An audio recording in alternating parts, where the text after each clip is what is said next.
system is the nervous system. Okay, the nervous system controls all the other system of our body. It consists of the brain, the spinal cord and the nerves. Okay, now first thing we will talk about the brain. Where is the brain situated? Yes, in the head. Now which bone protects the brain? As you have learnt it earlier, it is the skull. Okay, the name of the bone is the skull. So skull protects the what? The organ, the brain. The human brain is enclosed in the skull. It looks like the shape of a walnut. You all know what is a walnut? Now inside part of the walnut, if you see, you can see the shape of that. Yes, in the same shape is the brain. Can you see? Doesn't it resemble the walnut? Yes. Now we will learn about the three main parts of the brain. We have three main parts of the brain. First one is the cerebrum. What is it? Cerebrum. Now this cerebrum is the largest part of the brain. Okay? It is the largest part of the brain. Can you see?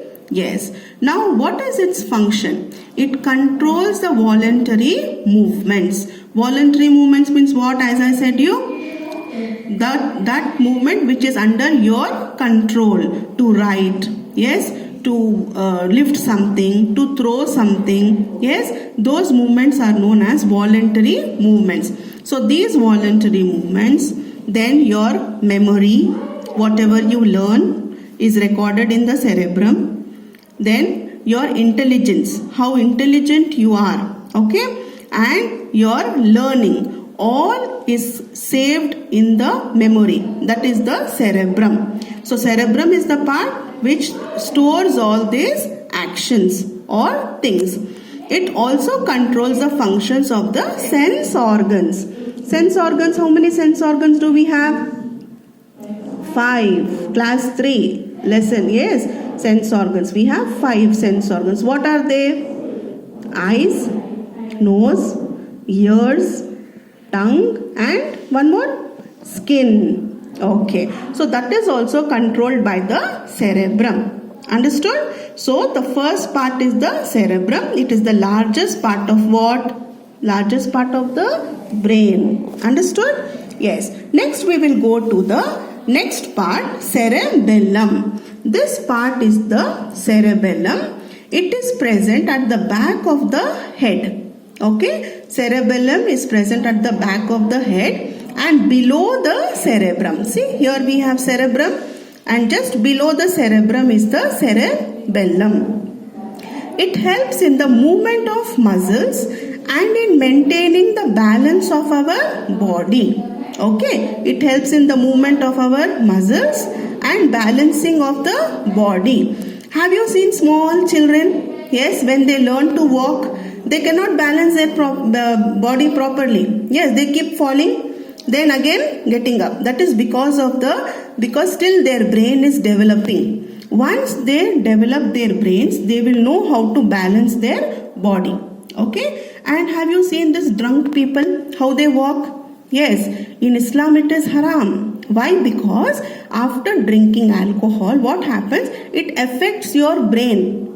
Now that part of the brain is called cerebellum. It is affecting which part? Cerebellum. That's why if you see the people who drink, no, they cannot balance their body. They walk, they fall. Yes, or they cannot walk properly. They will move left, right, wherever they want. Yes, and their thinking capacity also, they will not have much. They should think more to answer. Okay, so cerebellum is the part of the brain which helps in movement of the muscles and maintaining the balance of the body. Okay, now next we will go to the third part of the brain, that is medulla. What is that?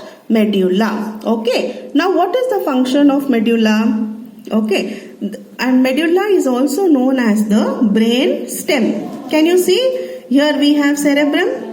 Lower to cerebrum is cerebellum. Then next to this, lower to this cerebellum is the medulla. Okay, but medulla is also attached to the cerebrum. Okay, it is known as the brain stem of the brain. It connects the brain to the spinal cord. After this you will have the spinal cord, which will come in your, what is that, backbone. Okay, and it controls activities such as heartbeat. What is controlling the activity such as heartbeat? It is the medulla, part of the brain. It controls heartbeat, breathing, circulation, okay, circulation of blood, then digestion, and also sneezing, okay, sneezing, then swallowing something, and all other involuntary actions. As I have said you, voluntary means which are in your control. Involuntary means action which are not in your control. Like for example, which action? The cardiac, the heartbeat. The heart is beating. Yes, if you tell the heart to stop, will it stop beating? No. If it stops, you will die. It will not listen to you. So that is not in your control. So that is controlled by the brain. Which part of the brain? Medulla. Okay, your stomach, even if you are sleeping, it will keep digesting the food. That is also not in your control. If you tell your stomach stop digesting, it will not listen to you. So that is involuntary action. Okay, so that is also controlled by the medulla. Understood? Then sneezing. Sneezing means what? Chinkna. Yes, so that is also controlled by your medulla. Then breathing, taking air in and out. Circulation of your blood, yes, all that. Then digestion, everything is controlled by the medulla. Okay students, you have learned today now about cerebrum, cerebellum and medulla, the three main parts of the brain. There are many more parts that you will learn in the higher classes. Okay, so these are the three main parts of what? Of the brain. Next we will go to the spinal cord. The spinal cord is a thick, soft bundle of nerve tissue that extends down from the brainstem to almost the lower end of the backbone. Okay, so as you all know, what is called as a brainstem? It is the medulla. Okay, so from the medulla, yes, from the brainstem, the nerves, bundle of nerves pass, and then they go to till the lower backbone.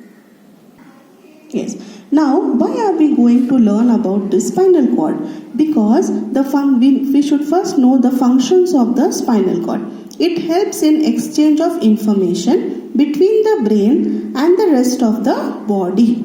It also controls reflex actions of the body. Now, what is a reflex action? Yes, now I will give you one example. If your mother just comes to you and if you have done something very naughty, yes, she tries to slap you. When she slaps you, suddenly you will move your head back without your knowledge. Yes, that is known as the reflex action. Suddenly you have moved your head. Okay, here in your book they have given one example that this child's mother has brought a glass of very hot milk. And without his knowledge, the boy has touched the glass of hot milk. Okay, now suddenly after touching, he has removed his hand away from the glass. Now this kind of action which the child has done is known as the reflex action.